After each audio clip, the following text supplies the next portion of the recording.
dar la bienvenida entonces a José Holguín Zapata, quien es psicólogo, y Miguel Soto Navarro, quien está aquí con nosotros. Él es trabajador social y ambos actualmente se desempeñan en el CESFAM de Los Quillayes, una población que se ubica en la comuna de La Florida y que es clasificada como zona roja dentro de lo que es la región metropolitana.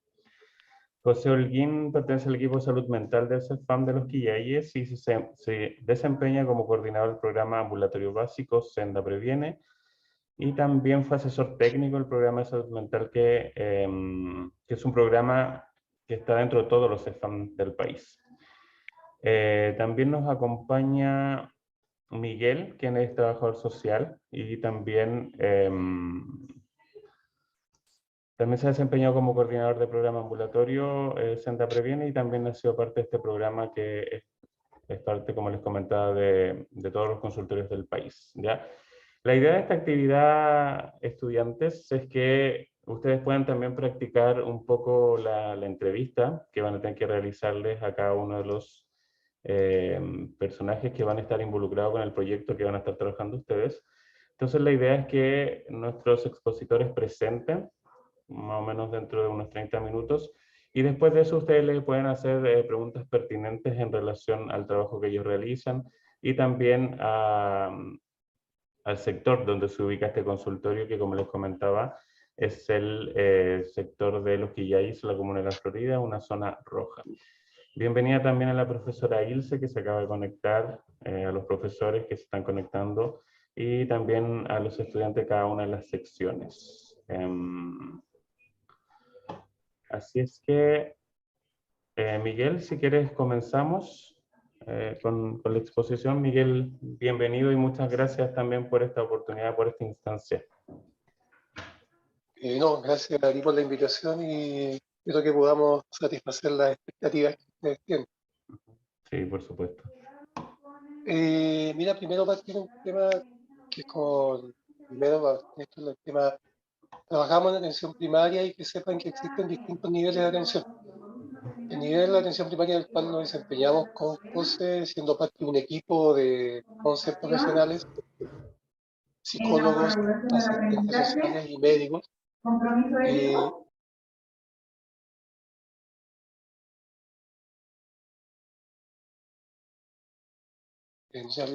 Sí, ahí sí, Miguel, perdona, es que estaban...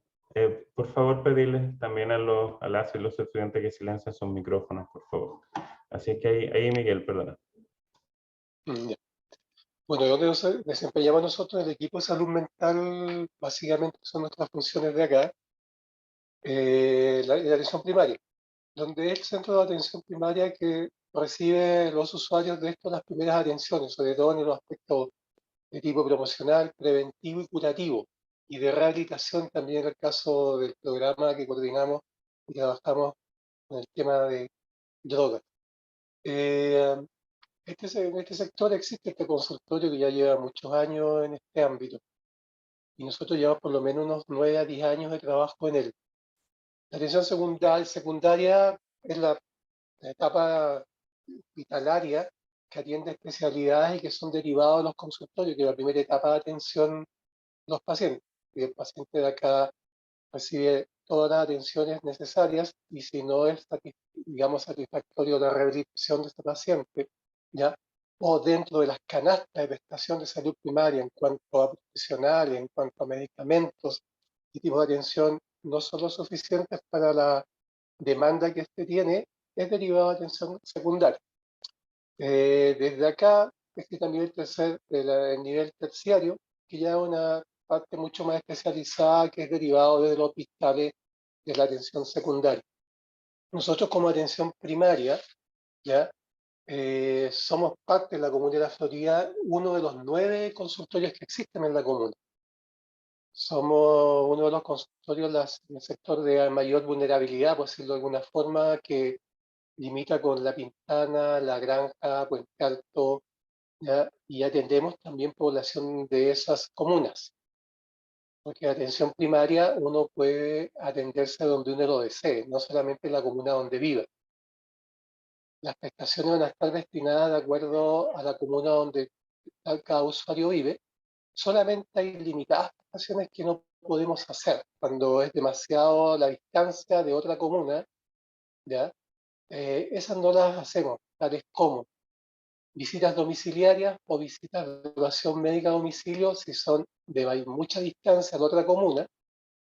Supongamos en el extremo del caso de que también tenemos población de Puente Alto y que vive en la situación más hacia el sur de Puente Alto, tal vez no podamos llegar con visitas domiciliarias por un tema de móvil, pero todas las otras prestaciones las puede tener el usuario donde él desee. Ya en el consultorio que él se inscriba las va a tener, solamente se limita a un tema de espacio, de tiempo, de traslado por móviles, que no hacemos algunas, y están, solamente son visitas domiciliarias o visitas de médico u otro profesional. Eh, es el consultorio de los que ya hay es parte en inicio que, como lo más antiguo conocido como consultorio, ya hoy día se llaman CESFAM, Centro de Atención Familiar, en general en todo el país, y trabajan bajo ese modelo, un modelo que no ha sido fácil de implementar en el tiempo. Si uno lee, y ojalá lo pueden algunos si les interesa leerlo, en lo teórico que significa un centro de atención familiar, eh, abarca mucho tipo de atenciones directamente con grupos familiares con un trabajo muy de estilo comunitario, el cual hoy en día es complejo por un tema de recursos llevarlo a cabo tal como está escrito por el servicio. Lo que hoy día hacemos, si bien está, digamos, enmarcado en el modelo de salud familiar, se hacen todos los esfuerzos posibles de todos los ámbitos y estamentos de acá por llevarlo a cabo, pero es un tema bien complejo, es un tema de recursos a nivel nacional, poderlo llevar el modelo exactamente como es. ¿Ya? Este modelo habla de un tema preventivo, comunitario, hacerlo mucho más eficaz y oportuno en las atenciones a los pacientes o usuarios, ¿ya? Pero no logramos muchas veces dar cuenta de todas las necesidades o la demanda que tienen los pacientes, ya que no existe toda la implementación muchas veces ni estructural en los consultorios, como este, que es un consultorio que empezó hace muchos años, ¿ya? No es de lo más moderno de la comuna, y es uno de los más limitados en ese tipo de infraestructura. Pero existe un tremendo equipo, pone todo su esfuerzo en dar cuenta y asumir la demanda que los usuarios requieren. Este consultorio partió en el 1989 como un, un tema ambulatorio, básicamente, el cual fue creciendo, la que se transforma hace unos años atrás ya en un CESFAM, por lo menos de nombre, tratando de llevar a cabo el modelo de salud familiar. La población, el perfil de la población que atendemos, hoy día aproximadamente es una población de usuarios 52.000, eh, siendo parte unos de la comuna y otros fuera de la comuna, eh, con una población carenciada, con sectores poblacionales de vulnerabilidad, hoy día lo hablamos, de pobreza dura en algunos casos, donde la población está constituida básicamente por trabajadores del área de la construcción, en su mayoría son de ese rubro, mucho que tiene que ver también con asesoras del hogar. Si uno trata de sacar como un índice de atención en un mes, la atención de la cantidad de mujeres siempre es mayor y la mayor cantidad de ellas se han desarrollado, se desarrollan ya en el área de servicios domésticos fuera de esta comuna, lo que significa traslados, que también si hoy día hablamos de personas adultas mayores que trabajaron 30, 35, 40 años en servicios domésticos, ya hoy día tienen muchas enfermedades asociadas a ese tipo de servicios, a los largos traslados. La característica de la población también está de hijos que crecieron solos y mamás que sienten mucha culpa porque criaron otros hijos y no se preocuparon de sus hijos. Es lo más habitual que vemos salud mental en ese contexto. Un sector también que está, igual que muchos otros sectores dentro de Santiago del país, que también está involucrado en microtráfico de drogas, eso es habitual acá. una población muy demandante, a veces no de la mejor forma, requiriendo de servicios que sí podemos prestar, pero no en la rapidez o en la inmediatez que ellos necesitan, dado la programación que tenemos, que a veces es bastante fuerte, y no tenemos todas las horas generalmente, todos los profesionales necesarios. En salud mental siempre estamos como al debe en las atenciones. Y eso también va determinando un tipo de población, un perfil que tiene la población, también va como determinando las patologías que son más frecuentes, las dificultades que enfrentamos en este sentido. Los Quillay, aproximadamente exactamente el sector Los Quillayes, son 18.000 habitantes, ¿ya? Y lo van conformando otros sectores hasta llegar a estos 52.000 usuarios que tenemos actualmente. Las viviendas son viviendas básicas, algunas de un piso o dos pisos, y los otros son departamentos también básicos, una infraestructura bastante de ya varios años, ya no en buen estado en general, familias con bastante nivel de hacinamiento, mucho hacinamiento, y ahí vamos a dar cuenta, no se va a dar cuenta de este tema en salud mental, como también este tema de determinantes sociales en salud también han ido determinando el tema de patologías que atendemos, como este tema estructural, el tema de cómo viven, cómo trabajan, ¿ya? Ha ido determinando también la salud que ellos hoy día tienen, cuál es la calidad de salud que ellos tienen y qué es lo que nosotros podemos ofrecerles como salud primaria. Eh, el territorio en sí cuenta con mucha organización territorial, ya muchas organizaciones de tipo territorial, con las cuales también nosotros trabajamos y estamos vinculados. Es la forma que tenemos en el fondo de ir también modificando algunas prestaciones a nivel de cómo la comunidad las requiere, en cantidad de horas, en extensión de esas atenciones hacia la comunidad, más allá solamente que todos se pueden atender en el consultorio, una vez la limitada cantidad de horas que tenemos, también hay en los distintos barrios, existen médicos de la comunidad que atienden en sedes vecinales y es como la extensión que tenemos de estos profesionales, de estos servicios a la comunidad, que facilita la atención más rápida, con más horas médicos, ¿ya? Y también se va extendiendo con otros, con matrona, con otros profesionales que pueden ir atendiendo estas sedes vecinales, donde se atiende a grupos, ya grupos por sector, eh, para poder también ir incorporando lo que requiere la comunidad. Tenemos, por lo menos una vez al año, un diagnóstico participativo en que participan vecinos, participan las organizaciones, representantes de ellos, por distintos grupos etarios y nos van dando, digamos, pistas respecto a esto y esa información la vamos trabajando y ahí vamos modificando algún tipo de atención. Eso para irlo haciendo más eficiente, trabajamos con lo que se llama las mesas territoriales, ¿ya? Y el consultorio está dividido en sectores. En este caso, los Quillayes tienen 3 sectores: sector tierra, sector cielo y sector sol. Eso cada uno tiene una cantidad de miles de habitantes que atendemos.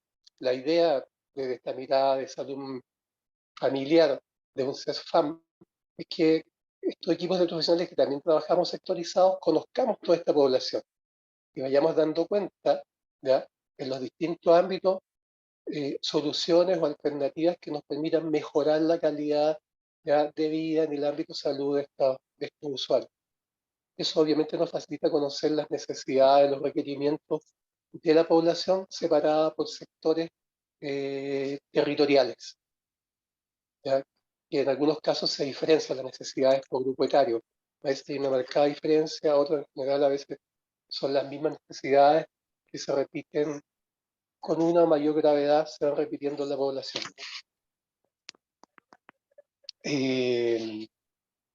Eso respecto a la forma en que más o menos podemos ordenar el trabajo desde el Centro de Salud Familiar Los Quillayes, lo que es su historia, en lo que vamos haciendo más énfasis, en lo que vamos también, cómo vamos de alguna forma dando cuenta de una programación que nos llega con los requerimientos del servicio, pero que también nosotros podemos dar cuenta a través de las prestaciones que hacemos con esta información que levantamos con la misma comunidad.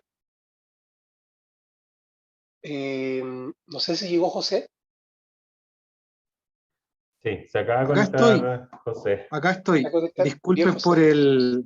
por el atraso, compañeros. Sí, tranquilo, no te preocupes.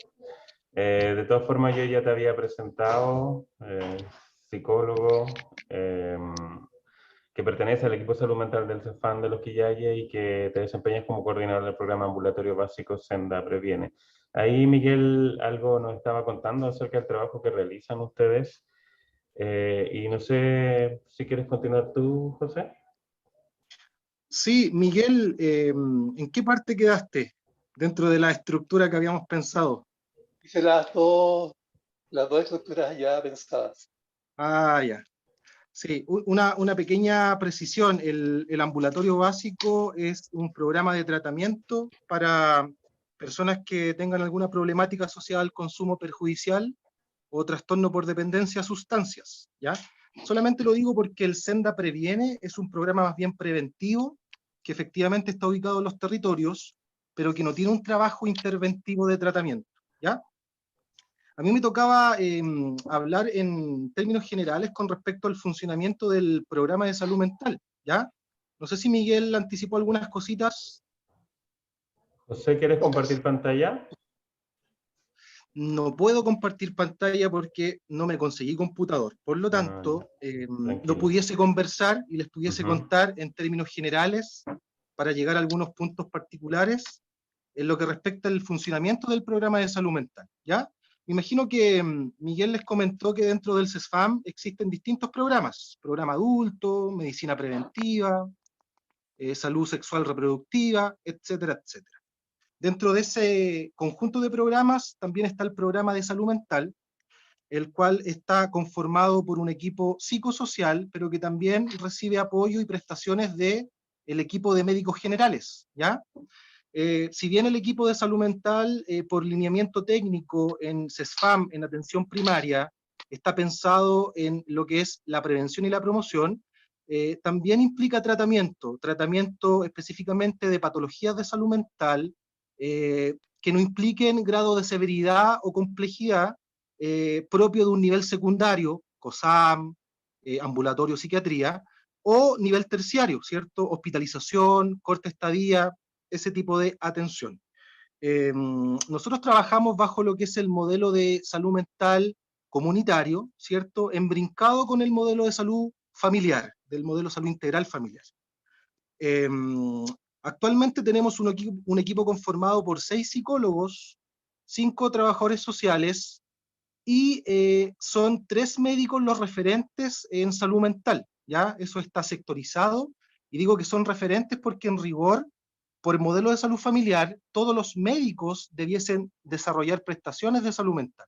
Tenemos solamente algunos referentes que son los que se han ido formando en el transcurso del tiempo con nosotros, ¿ya? Además, el programa de salud mental se ha visto fortalecido en los últimos años por 2 programas. Uno, el programa de acompañamiento de niños y niñas y adolescentes, que es un programa psicosocial encargado a una dupla psicosocial y que busca principalmente vincular o revincular a niños y adolescentes al dispositivo de salud. Normalmente aborda chicos que no están escolarizados, chicos que de pronto no tienen sus controles al día. Entonces, este programa realiza seguimiento y los vincula al CESFAM o a la necesidad particular que tenga que responder alguno de nuestros programas, ¿sí?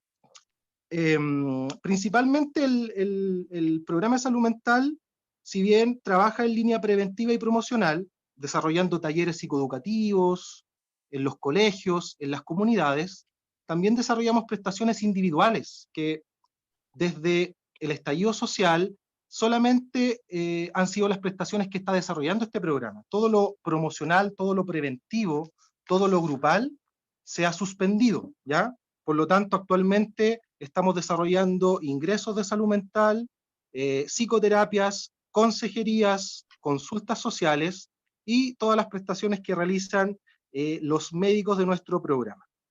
En relación al perfil de usuarios que tenemos vigente en el programa de salud mental, según las últimas estadísticas mensuales, tenemos una población aproximadamente de 4.000 usuarios vigentes en salud mental, en tratamiento.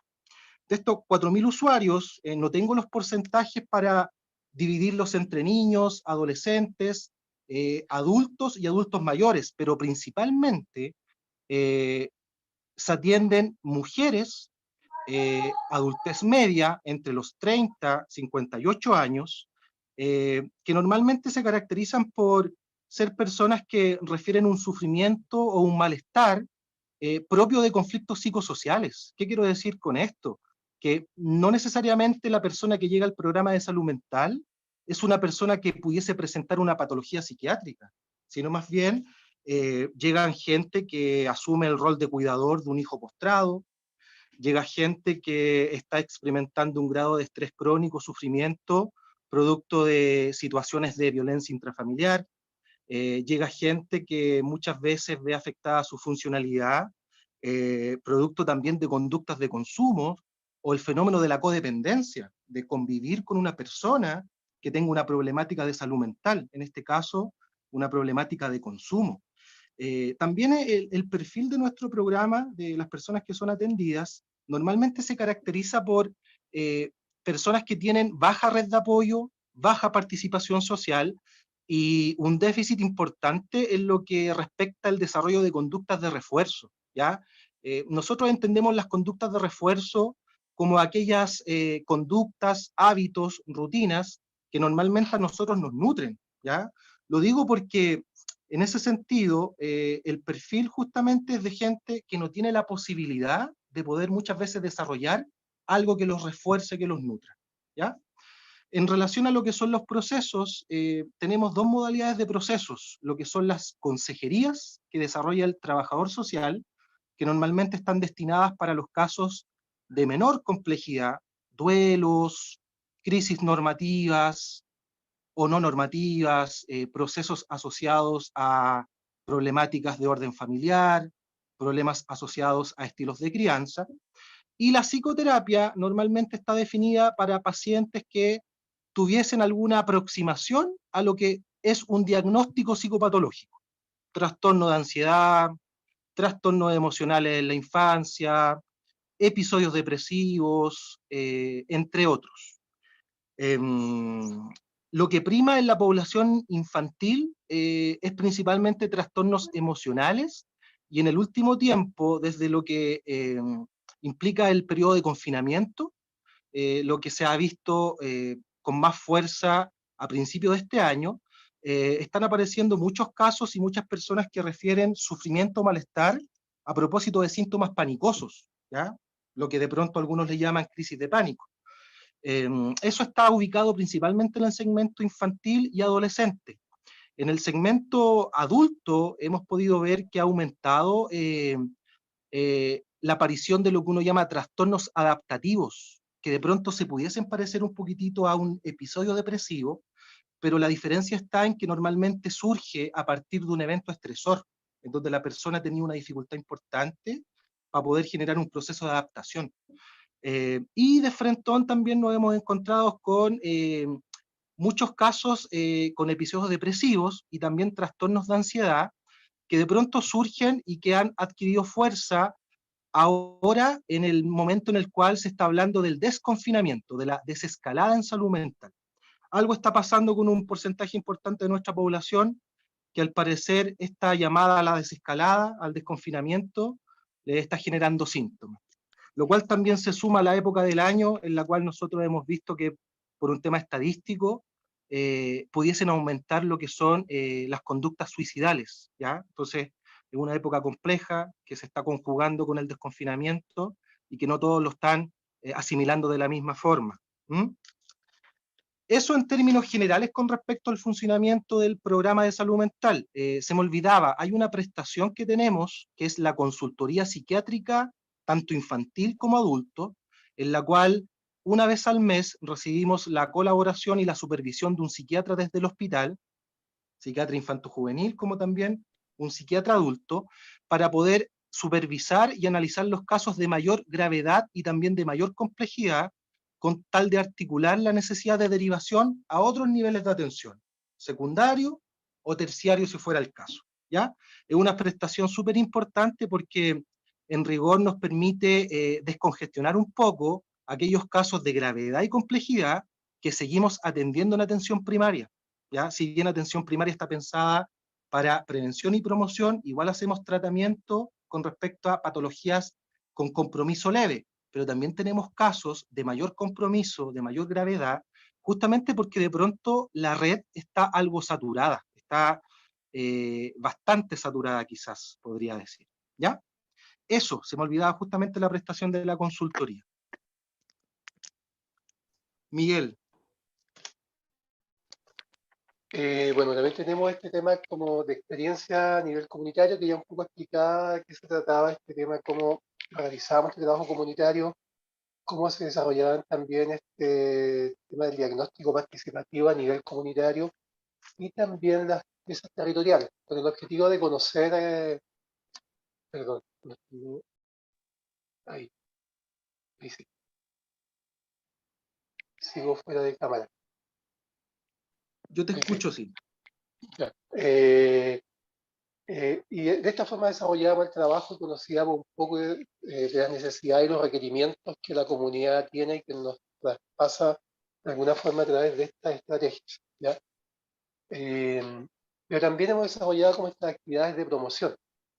Y así, pensando en el contexto, pensando en la dinámica que se daba con los pacientes y usuarios de salud mental a nivel del tipo fármacos que eran lo más habitual de consumo en ese momento y que se transformó ya hace unos años en algo a nivel de la comuna, a nivel nacional, el uso de benzodiazepinas. Entonces ahí surge una alternativa distinta como algo alternativo, ¿ya? Para poder bajar el nivel de uso de benzodiazepinas.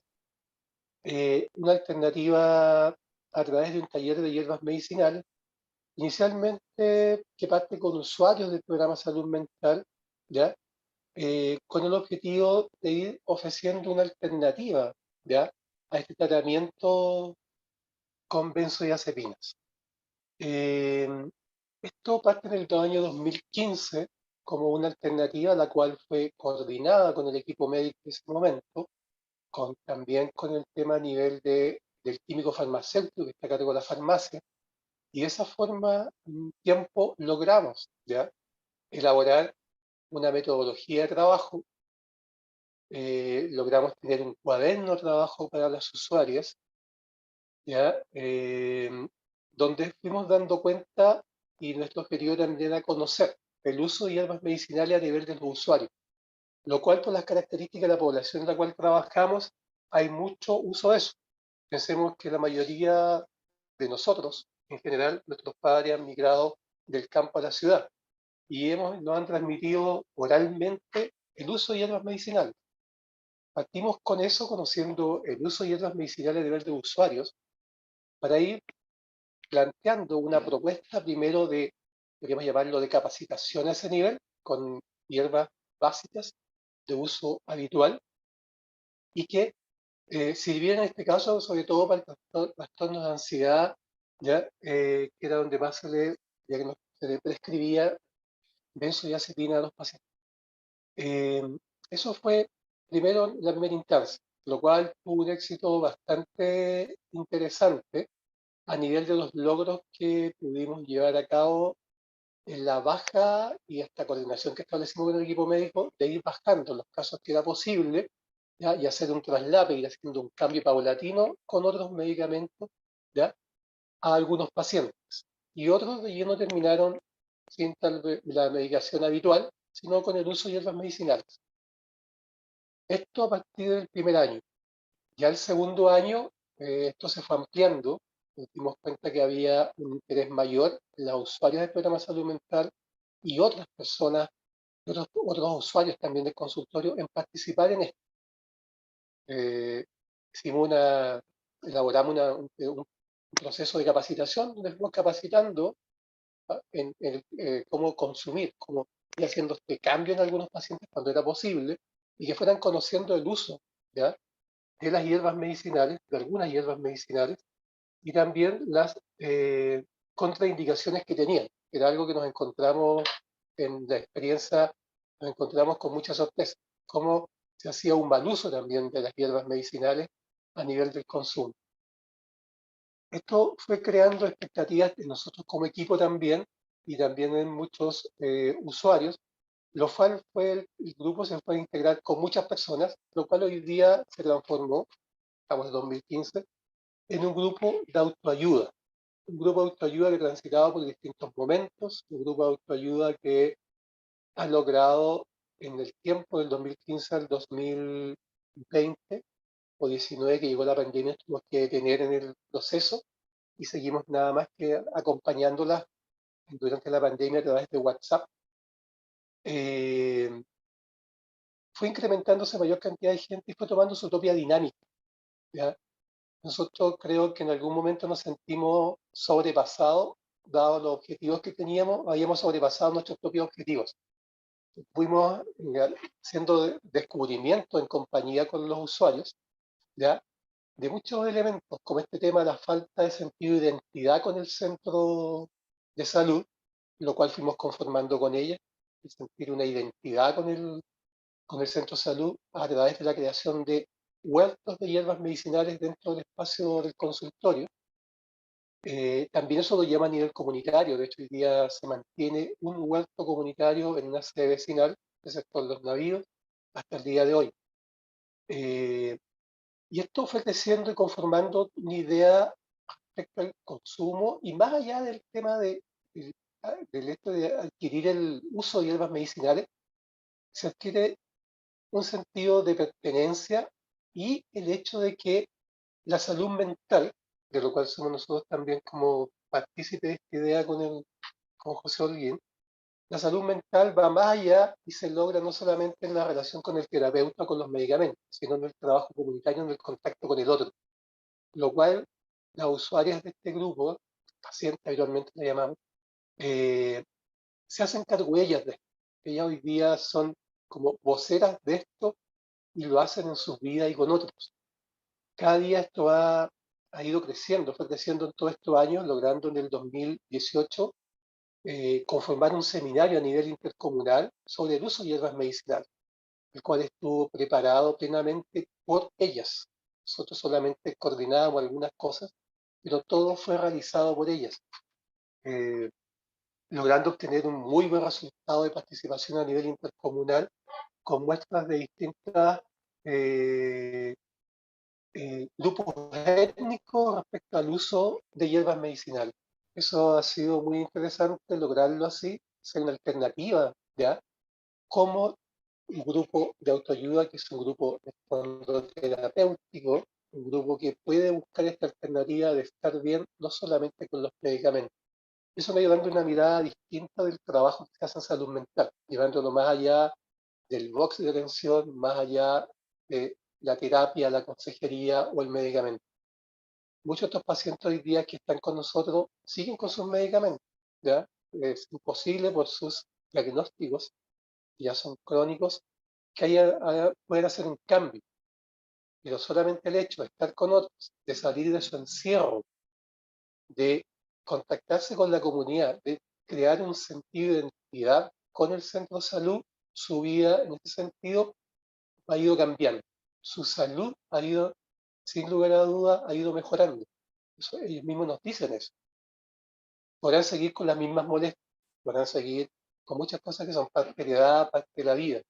Pero su calidad de vida en torno a lo emocional, en torno a lo relacional, ha ido modificando. Y eso es una responsabilidad, en el fondo, un trabajo hecho con ellos, no que nosotros seamos los únicos responsables. Nosotros pusimos una parte de este apoyo y lo que teníamos que entregar a la comunidad, pero han ido logrando un avance muy significativo y que para nosotros siempre nos tiene como muy contentos, ¿ya? Del logro que se ha obtenido con el trabajo de la comunidad, un trabajo netamente promocional, donde ellos se hacen cargo de sus patologías, de sus tratamientos farmacológicos o también de hierbas medicinales y van creciendo, y creciendo a nivel también con la comunidad. José, ¿quieres incorporar algo? O sea, a propósito de esta experiencia comunitaria, ¿cierto? Que termina configurándose como un grupo de autoayuda, solamente comentar algunas dificultades con las cuales nos enfrentamos en un principio, el 2015. Primero, con el fenómeno de la polifarmacia. Más del 80% de los usuarios adultos mayores del CESFAM usaban entre 7 o más medicamentos, polifarmacia. Segundo, a propósito de eso, normalmente el uso no era el más adecuado, ya sea por dificultades en la comprensión de la indicación del médico, o muchas veces porque de pronto no seguían las indicaciones de frentón por el síntoma, por el aumento de la sensación de malestar.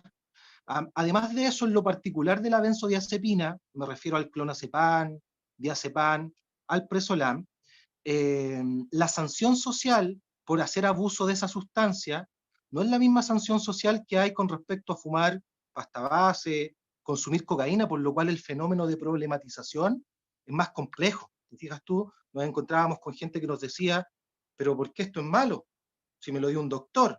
Entonces, ese proceso de problematización para llegar al resultado final que les cuenta Miguel, fue un proceso que implicó intervenciones individuales, como también todo un proceso grupal embrincado con el equipo médico y también con el equipo de farmacia, ¿ya? En la actualidad seguimos viendo el fenómeno de la sobremedicación, como también el fenómeno de la automedicación por cuenta propia por muchos usuarios del CESFAM. Y lo podemos ver también en nuestros territorios, en las ferias libres, el fácil acceso que tenemos para comprar medicamentos. Muchos de ellos medicamentos que necesitan una prescripción médica. Y así un sinfín de relatos que se fueron problematizando, pero que implicaron un proceso gradual que ya consta de 6 años, en los cuales tuvimos una disminución tanto en la prescripción de benzodiazepinas, como también tuvimos un aumento de personas que le hizo sentido a este proyecto, esta idea, y actualmente participan de manera activa. ¿Por qué les hizo sentido? Y eso es algo importante a mencionar. Dentro de los principios del modelo de salud mental comunitario está lo que es la pertinencia cultural. La pertinencia cultural hace relación a lo que a la persona, al territorio, a la comunidad les hace sentido. Y en este caso particular, como la mayoría eran adultas mayores, no todas ellas de origen en Santiago, el tema de las hierbas medicinales era algo que les hacía mucho sentido. Lo digo porque creo que cuando uno desarrolla un proyecto, cuando uno desarrolla una idea de orden comunitaria, sin duda que tiene que acogerse a la idea de lo participativo, pero también contemplar la idea de la pertinencia cultural, porque normalmente las prácticas, tanto clínicas como comunitarias, no debiesen surgir desde la lógica del profesional, ¿ya? Sino más bien de lo que se construye, de lo que le hace sentido a la comunidad. Solamente quería comentar eso, Miguel. Con eso estaríamos, ¿Mm? creo que hemos terminado. Sí, muchas gracias José, Miguel, por esta tremenda oportunidad para que las y los estudiantes de la Universidad Bernardo Higgins y más específicamente de la asignatura Responsabilidad Social puedan conocer también otro contexto. Una población que mencionábamos es de alto riesgo, de zona roja. Entonces ahora abrimos los micrófonos para que los estudiantes, los docentes también le puedan hacer preguntas a nuestros invitados y también para que vayan practicando la entrevista en sí misma y cómo poder abordar también a sus entrevistados. Así es que dejo la instancia, la oportunidad para que los estudiantes hagan sus preguntas pertinentes. Okay.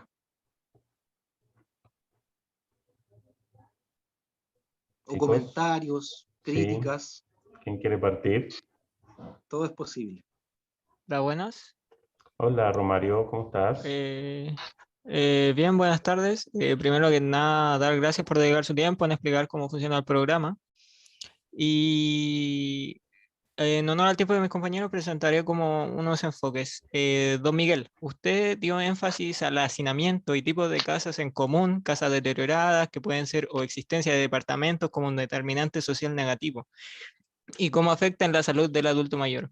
En su experiencia que ha tratado las necesidades de este sector, nos surge el interés en qué características tiene el adulto mayor de la población de los Quillayes, como por ejemplo al abarcar problemas emocionales o su conciencia respecto a su estado de salud, las problemáticas de consumo o codependencia. Quizás podría yo complementar algo inicialmente, y es porque justamente tenía acá una estadística de lo que son las prevalencias diagnósticas en la población de adultos mayores vigentes en salud mental. Y la verdad que más allá del diagnóstico, normalmente vemos mucho adulto mayor solo, abandonado, con baja red de apoyo. Inclusive te dicen, mi hijo vive en el departamento de abajo, pero no hay comunicación ni apoyo.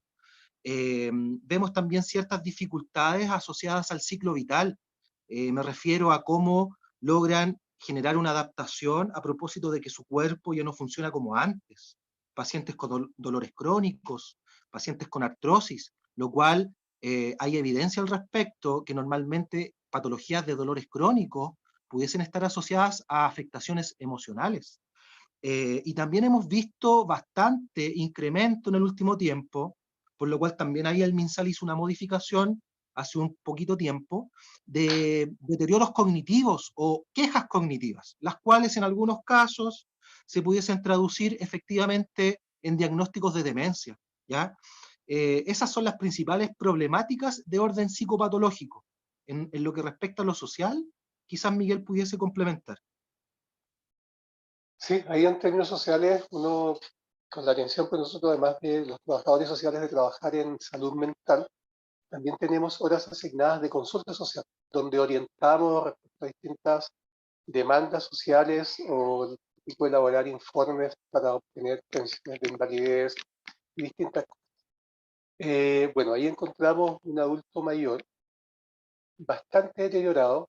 No vamos a hablar de los que están abandonados, no vamos a hablar de los que están postrados, ya es en condiciones bastante precarias. Pero sí el adulto mayor que de alguna forma se mantiene activo aún. Encontramos a muchas, la mayoría, nos damos cuenta nosotros acá, si la mayor cantidad de usuarios adultos mayor son mujeres las que atendemos. Unas con una mayor sobrevivencia que sus maridos, sus parejas, sus cónyuges, ¿ya? Todas con una experiencia generalmente de trabajo doméstico en general, de muchos años, ¿ya?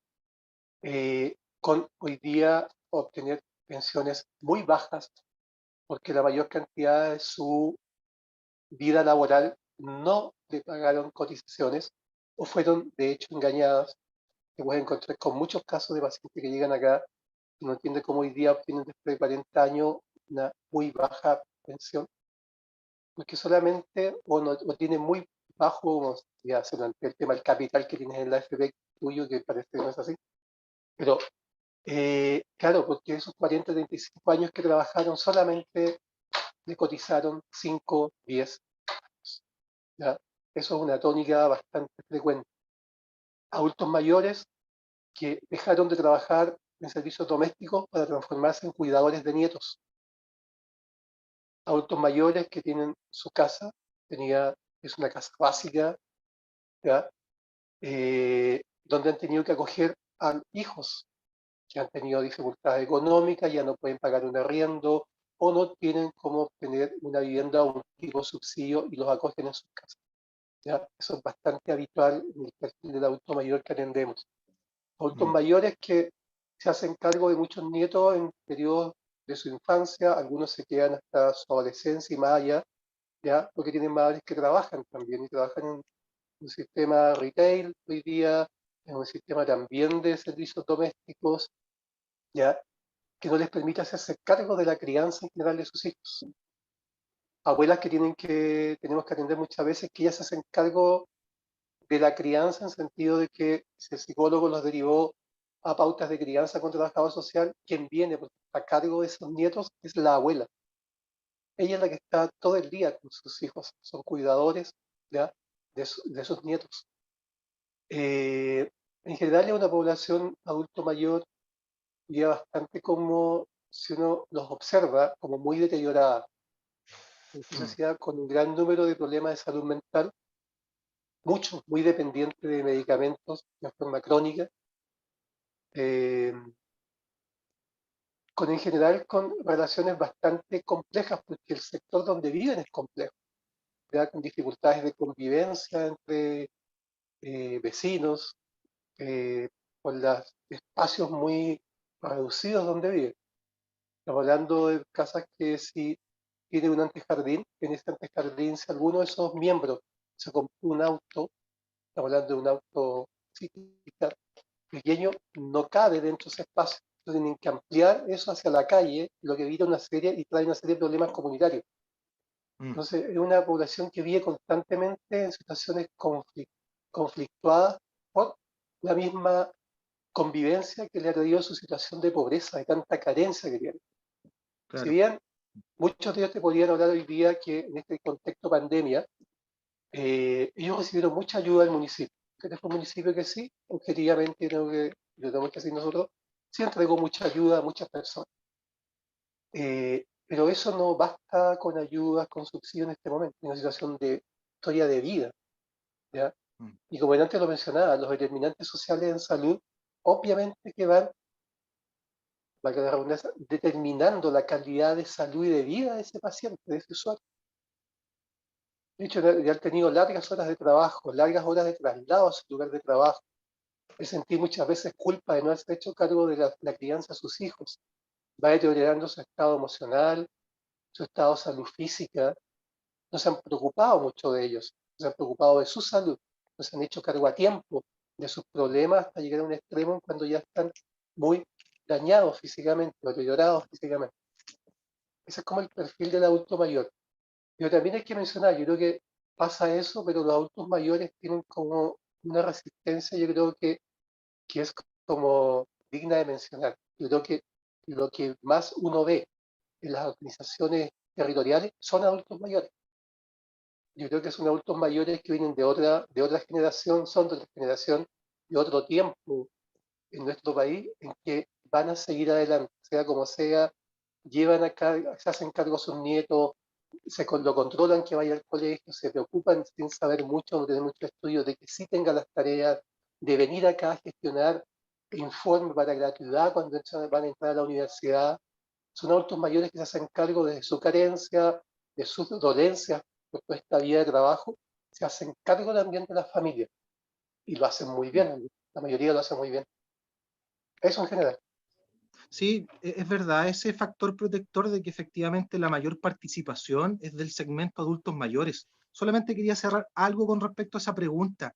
Es importante diferenciar lo psicopatológico, me refiero al sufrimiento y al padecimiento psicológico psiquiátrico de, en este caso, el ciclo vital adulto mayor, pero también es importante dar cuenta de que el mayor sufrimiento de nuestra población responde al déficit a nivel de políticas públicas.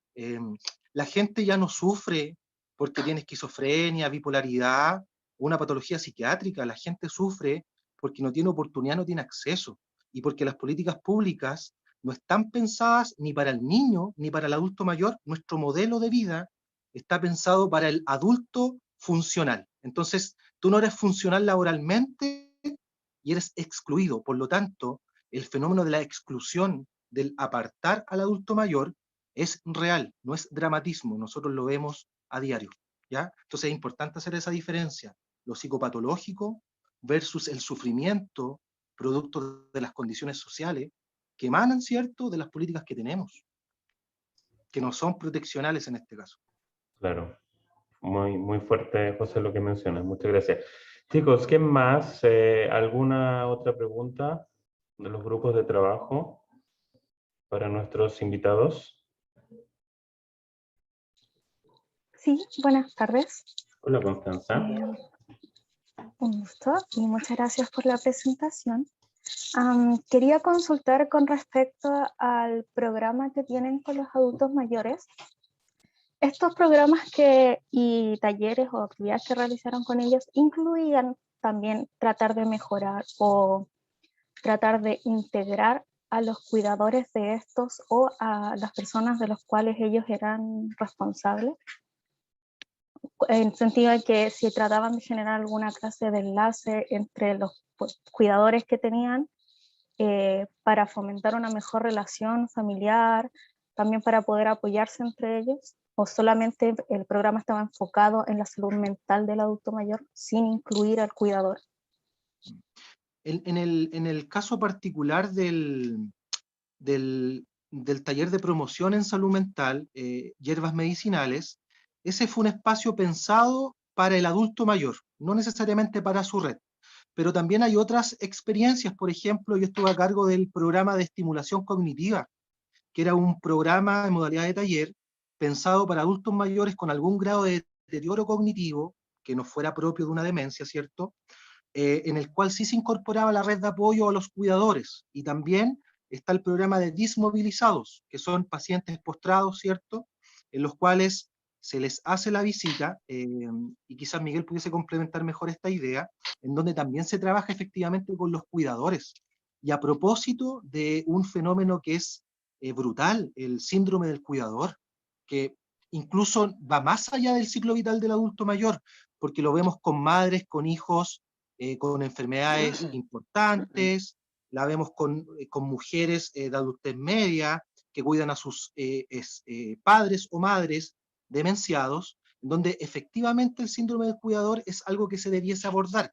Ahora, también a nivel de políticas públicas, no hay respuesta que termina por resolver esa problemática. La única oferta es la intervención individual o el estipendio, si no me equivoco, que termina siendo un porcentaje muy menor que si lo comparamos a los gastos que se generan en un hogar a nivel mensual, termina siendo agresivo también. ¿Ya? No sé si Miguel pudiese complementar eso.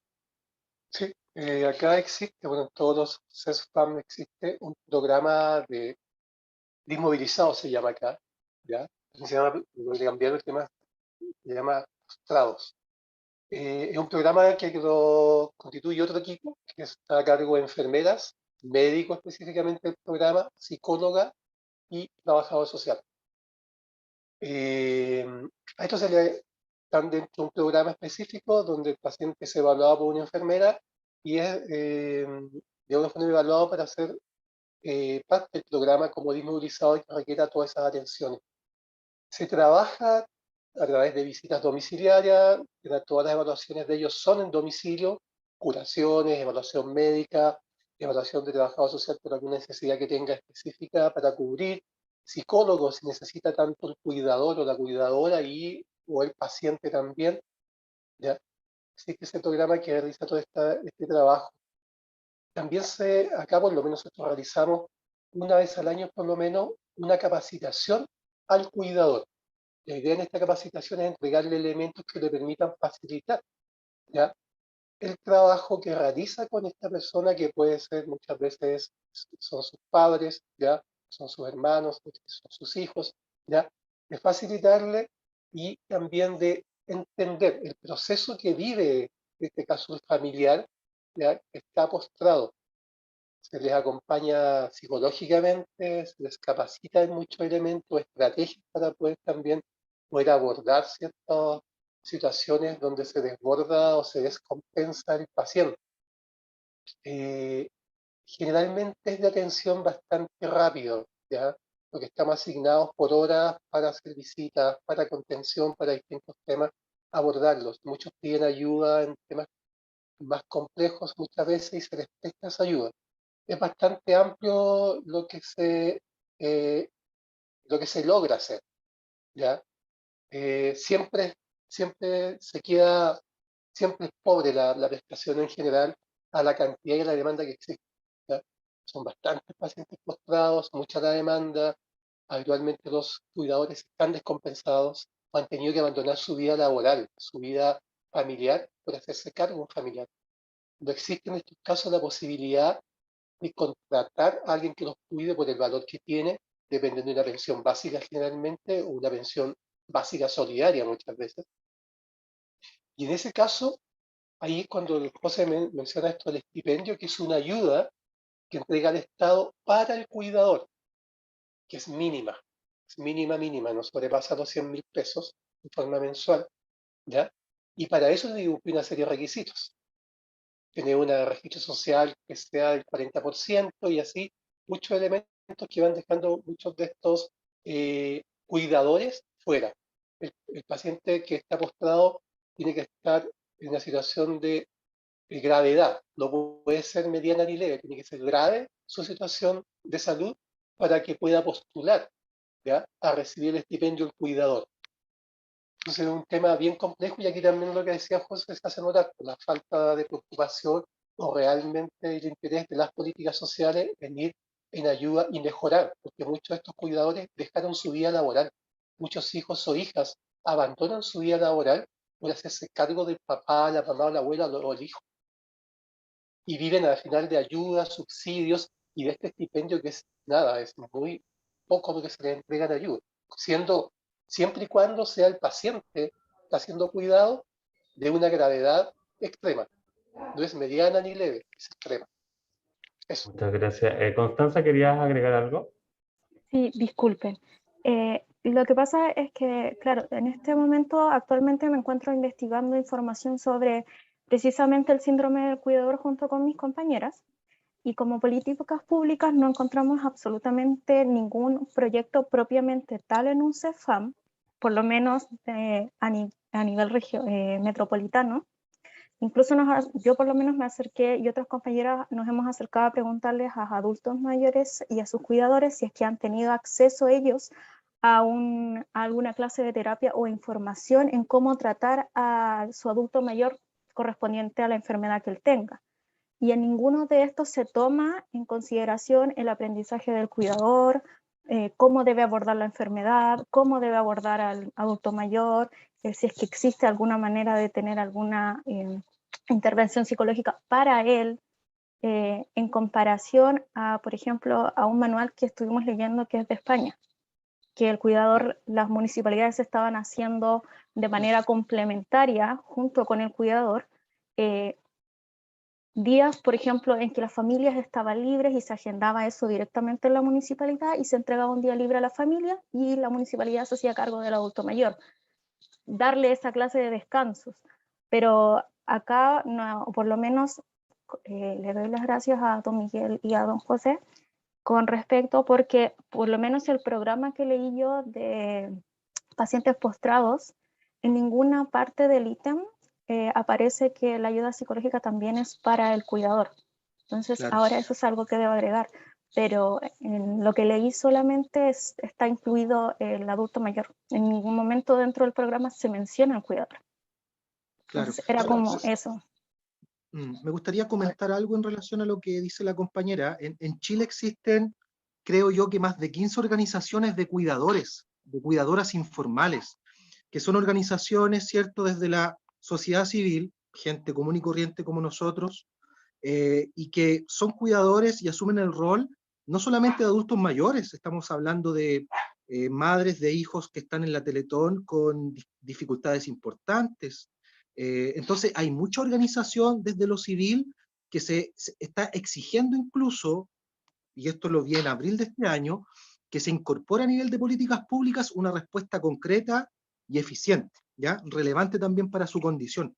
Y resulta también que ellos han solicitado poder participar de lo que son las discusiones del desarrollo de lo que es una ley de salud mental, porque esta ley la querían construir en 4 paredes los expertos, sin considerar justamente estos fenómenos que no debiesen ser excluidos, ¿ya? Te doy ese datito porque existen muchas organizaciones desde lo civil de cuidadoras informales, así se llama técnicamente, y ellas tienen bastante evidencia, sistematizan estadísticas que ellas van construyendo y se movilizan bastante desde lo político, por lo tanto ahí quizás pudiesen encontrar material. Sí, también Muchas mencionar gracias. que acá mencionar también que por lo menos existe esto y lo hacemos efectivamente. Año en tema de contexto de pandemia ha sido más complejo, pero si hay un trabajo, hay una planificación donde está la ayuda psicológica para también el cuidador. Y existe anualmente un taller, por lo menos 2019-2020 no se realizó por la pandemia, que sí se abordan las temáticas para facilitar a través de estrategias el cuidado del adulto mayor, digamos, el adulto mayor postrado. ¿Ya? Acá por lo menos tendrías si te interesa saber, yo te puedo contactar con la encargada del tema y podrían entrevistar ahí a alguien y van a tener una experiencia tal vez distinta en ese contexto. Sí, me interesa. No sé si debo dejar el correo en el chat. No lo sé. Sí, lo pueden hacer llegar a través de Carlos, ¿puede ser? Sí, sí, no Sí, hay él nos problema. puede... Sí, Voy a dejarlo en el chat entonces. Muchas gracias, de verdad. ok, gracias a ti. Muchas gracias. Chicos, ¿qué más? ¿Alguna otra pregunta a nuestros invitados? Profesor, buenas tardes. Buenas Habla tardes. Iván González. ¿Qué tal, Iván? Buenas tardes, profesor. Primero que todo, yo quería dar las gracias por esta excelente clase que se dio hoy día, darle la gratitud a don José y a don Miguel.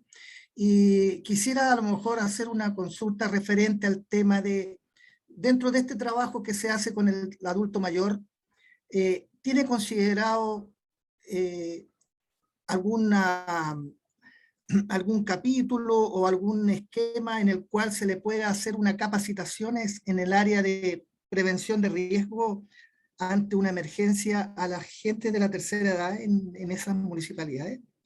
¿Habrá algo que también sea como un apoyo para estas personas en un caso de que tengan que enfrentar esto? Esa es mi pregunta. ¿Sabes qué? Hay una experiencia, Iván, que quedó inconclusa en nuestra comuna. La verdad que desconozco si en otras comunas o en otros servicios de salud ya pudiese estar implementada, que también es de orden comunitario, y quizás pudiese dar respuesta a tu pregunta, que eran los monitores cardiovasculares. ¿Qué es lo que era esta propuesta? Era capacitar a usuarios del CESFAM que estuviesen interesados en conocer cosas básicas en lo que respecta a la salud cardiovascular, para que pudiesen prestar soporte a su comunidad y específicamente a aquellos adultos mayores o a sus familiares en lo que respecta a esta información general, ¿ya? Eso podría parecerse un poco a lo que tú estás preguntando, Iván, pero por lo menos en nuestro centro eso no se logró concretar porque hubo una interrupción, bueno, de muchos procesos desde el estallido, y luego eso lamentablemente se termina potenciando más en el periodo de confinamiento. Pero por lo menos, Miguel, es la única idea que se pudiese parecer un poco a lo que pregunta Iván. Sí, yo creo que sí. Pensaba lo mismo. Lo único se planteó, se alcanzó a capacitar a algunos sectores de la población, no todo, no se logró articular porque llegó el estallido social, después pandemia, está ahí, pero existe, como tal existió, se dio, no se concluyó en estas situaciones que vivimos, pero está la idea. Y es muy interesante, la gente realmente participó, sector que por lo menos el sector yo trabajaba en ese momento lo hizo, sector Sol, eh, y aquí de nuevo volvemos a repetir lo mismo. La mayor cantidad de personas que participaban y estaban interesadas en ser como monitores de salud de alguna forma en lo cardiovascular eran adultos mayores. Claro. ¿Ya? Muchas gracias. Ok. Muchas gracias, Iván. ¿Alguien más, chicos? ¿Quiere realizarle alguna pregunta?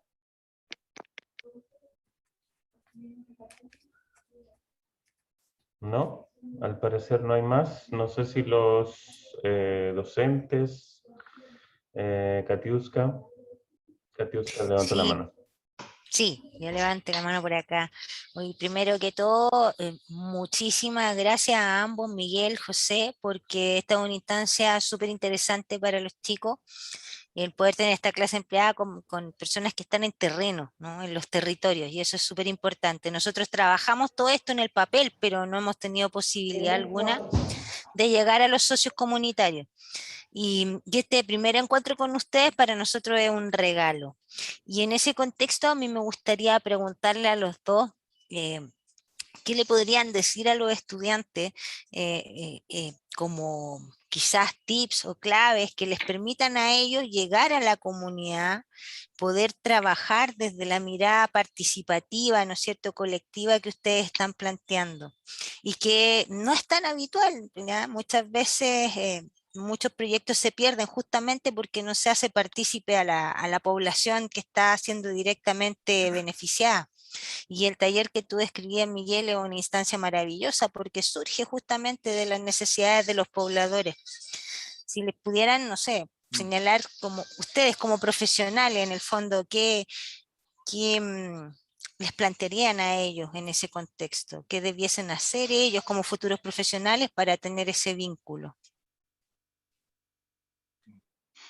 yo quisiera decir que, bueno, primero mencionar, y esto es una opinión muy personal, ¿cierto?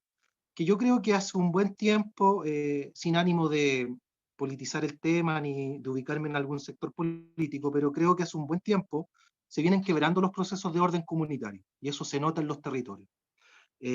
Cada vez cuesta más ver organización comunitaria y territorial, pero también por otro lado, creo yo que el estallido social nos vino a mostrar un poquitito que eso estaba vigente. La pandemia también, las ollas comunes, organización territorial y social, muy importante. ¿Qué quiero decir con esto? Que lo comunitario y lo territorial no va a surgir desde la institución ni desde la academia, va a surgir desde nuestros lugares, desde el lugar en donde viven nuestros padres, nuestra familia.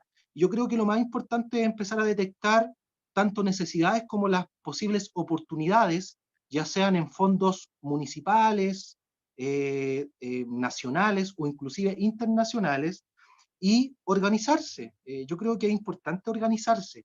Esto de llegar a la comunidad desde lo institucional, desde lo académico, creo que de pronto afecta el proceso vincular. Por eso digo que es distinto desde tu propio lugar, desde tu propio territorio, empezar a idear una aproximación a lo comunitario y a la posibilidad de la organización. La organización creo yo que es lo más básico y lo más importante para poder instalar estrategias de ese tipo.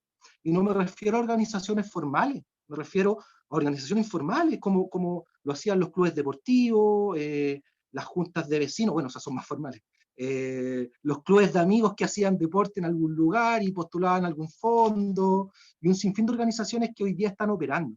Y eso es, para mí es súper valioso y es hermoso porque toda esa intención que se intentó instalar desde lo político para quebrar lo comunitario, para quebrar lo territorial, hoy día creo que está mostrando otra faceta.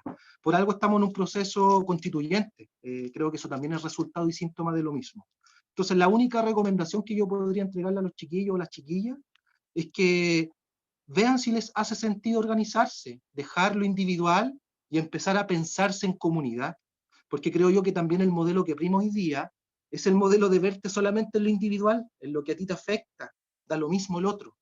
Y creo que eso es riesgoso. Entonces, dejar de pensar en lo individual y verse en lo comunitario, inserto en una comunidad, creo que es el primer paso para pensar en organizarse. Eso por mi parte.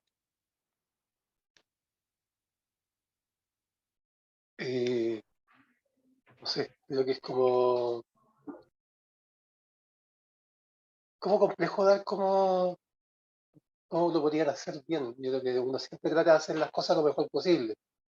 Yo creo que en este ámbito laboral, por lo menos de mi área de trabajo social y en este contexto de trabajo, primero basta por un tema que hay que valorar mucho, que es el escuchar y el observar. ¿Qué es lo que pasa en el otro? ¿Qué es lo que pasa en este trabajo? Sí, José como psicólogo, yo como trabajador social, podríamos perfectamente continuar nuestro trabajo, realizarlo técnicamente desde nuestro box, y tal vez todos contentos con eso. Pero muchas veces no es suficiente. No es suficiente porque fuiste capaz de escuchar lo que la gente quiere. Cuando escucha al usuario, escucha al paciente, lo que le está pasando, empiezan a surgir ideas. Cuando realmente observas y ves lo que pasa en tu entorno donde trabajas, que no solamente el lugar que te entrega el dinero para vivir, te va entregando experiencia, te va entregando mucho aprendizaje. Y yo creo que eso uno lo va haciendo en el camino, en distintos momentos. Uno va aprendiendo de las personas que atiendes, va en el sentido de que tú te capacitaste, tuviste la posibilidad de estudiar y te entregaron herramientas. Va a depender de cada uno de nosotros cómo usemos esa herramienta, para qué las usemos. Si quiero solamente capitalizar y convertirme en un tipo con más dinero y con más cosas, lo puedo hacer. Y todos tenemos el derecho a hacerlo si cada uno lo quiere. Pero en un momento te llega que eso también es importante para qué, por qué estás acá. ¿Qué puedes tú entregar, aportar a un sentido distinto de vida? Cuando ves que hay gente que está súper carenciada y que muchas veces ellos nos dan unas tremendas muestras de sentido colectivo, de sentido de solidaridad, de empatía con el otro, de empatía con la diversidad, de empatía con todo lo que surja, de estar dispuestos a, cuando a veces no tienen nada.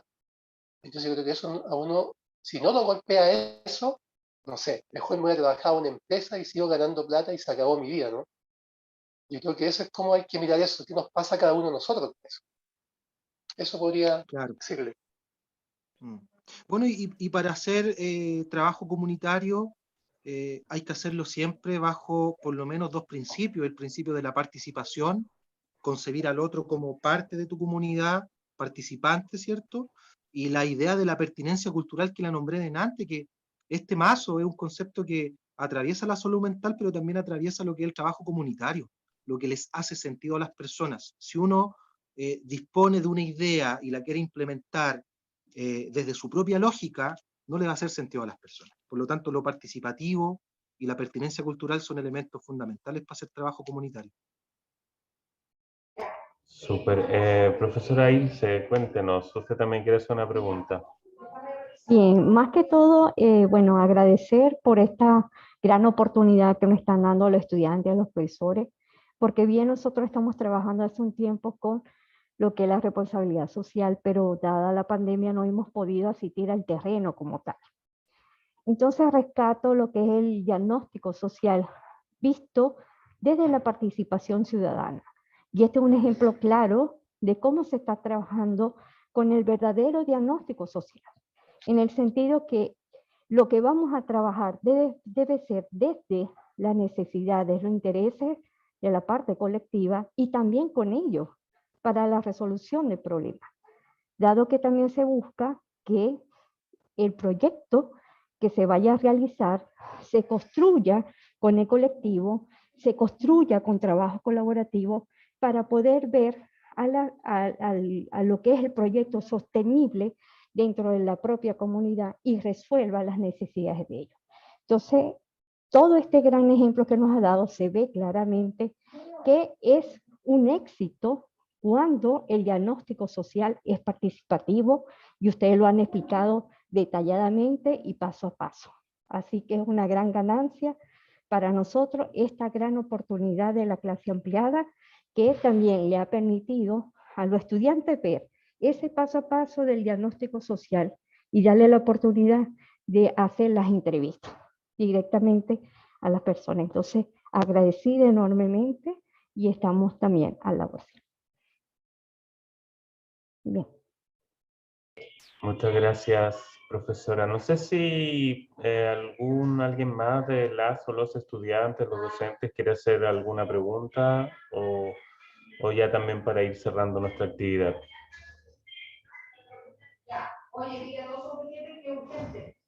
Camila Sí, González. hola. Hola. No sé si me funciona la cámara. Yo quería hacer una pregunta acerca de el impacto, porque hablaron del impacto de que se disminuyó el uso de fármacos de las personas que a veces tienden a automedicarse y todo eso.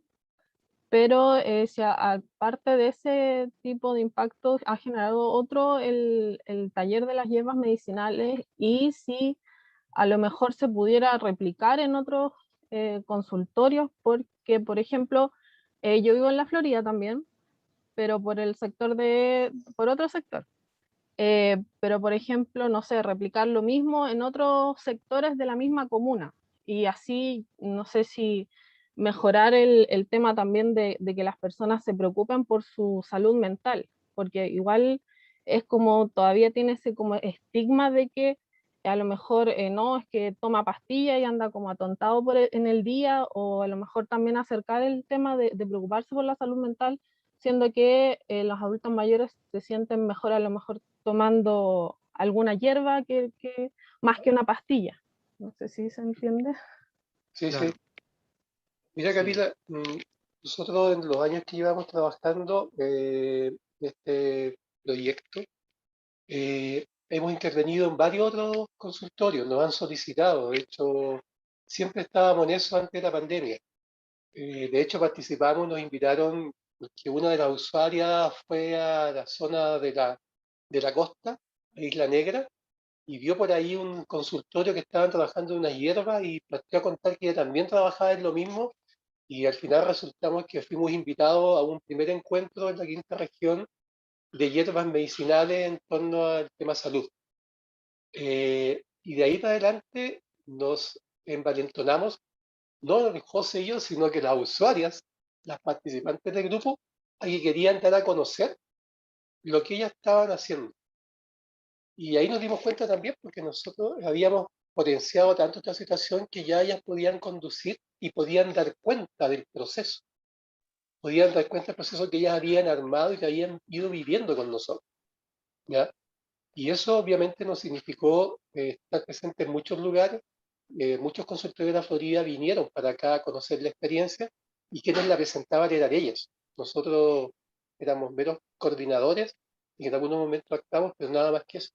Ellas hoy día están preparadas para eso y se sienten tan empoderadas con el tema, con su grupo de autoayuda que surgió en torno a las hierbas medicinales, que ellas dan cuenta de eso, dan cuenta de su experiencia, de su crecimiento como grupo y su crecimiento como mujeres, ¿ya? Dentro de este espacio. Se fueron descubriendo otras cosas muy interesantes. Sobre todo, muchas de estas personas que participan, su experiencia había sido como las que relataba, con bastantes carencias, problemas, hijos con consumo de drogas. Ellas también tenían hijos que son adictos, algunos aún y otros no, han salido del tema.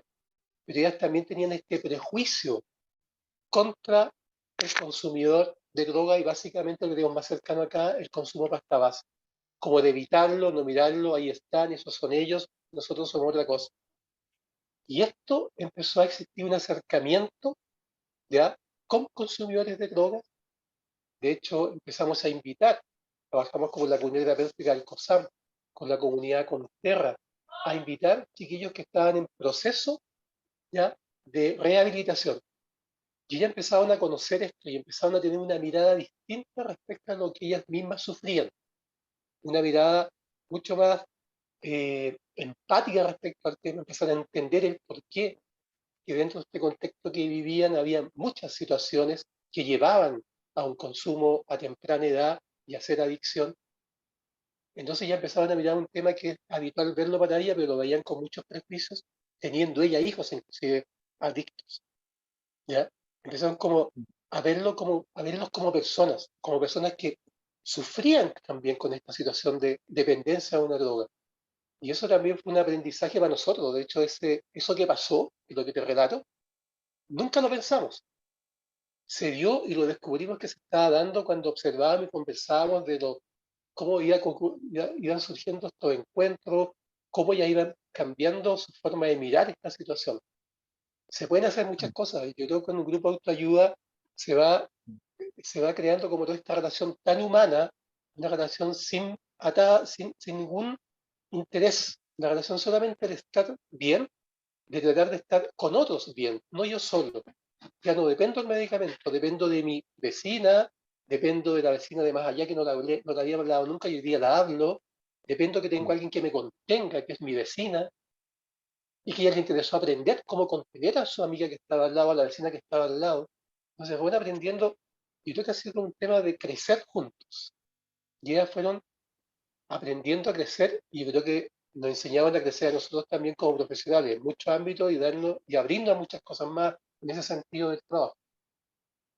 Oye, quizá agregar a lo que pregunta Camila, en estos 6 años, Camila, nosotros logramos manualizar el taller formativo. Tenemos un cuaderno de trabajo que es el que se le entrega a cada uno de los usuarios que inicia proceso formativo en el taller de hierbas medicinales, y es el mismo cuaderno que se basa en el MHT, que es el documento del MinSal, que lo pueden encontrar en el MinSal, en donde están normadas 103 especies vegetales, MHT, medicamentos herbarios tradicionales.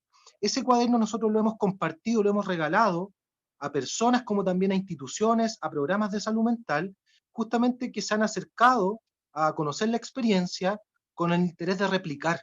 Entonces ha ocurrido ese fenómeno en donde programas de salud mental de la comuna se han acercado a conocer la experiencia para replicarlo y adaptarlo a su población, como también programas de otras comunas o inclusive de otras regiones. Y también lo que ha pasado a propósito del impacto es que las mismas personas van contagiando a sus vecinos, a sus familiares, y lo van replicando en sus propios territorios. Entonces, quizás para dar respuesta también a lo que preguntaba Camila. Sí, muchas gracias. Muchas gracias, José Miguel. No sé si hay alguien más ya para ir cerrando nuestra clase de hoy que quiera hacer alguna pregunta, consulta, observación.